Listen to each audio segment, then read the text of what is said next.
Welcome to Penrose Learning, where we make understanding easy. In this video, I will explain how to get higher FPS in Marvel Rivals. First, let's understand why optimizing your game settings is crucial for a smoother experience. We'll start by diving into the game's visual options, where small tweaks can make a big difference.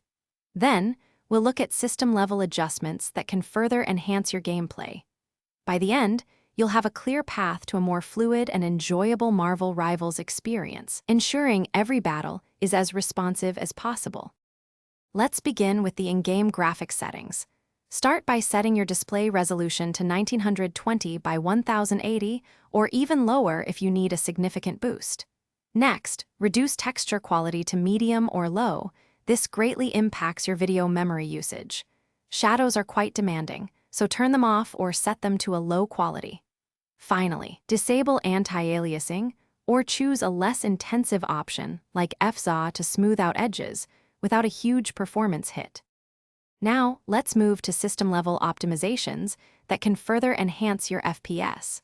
Always ensure your graphics drivers are updated to the latest version. This is critical for game performance. Before launching Marvel Rivals, close any unnecessary background applications that consume system resources.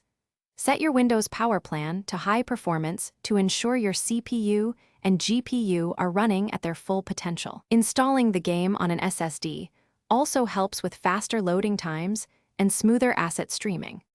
For advanced users, consider lowering the render scale to 75% or 80%.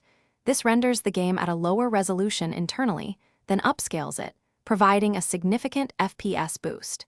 Disable VSync unless you're experiencing severe screen tearing, as it can introduce input lag. Keep an eye on your CPU and GPU temperatures to prevent thermal throttling, which can reduce performance.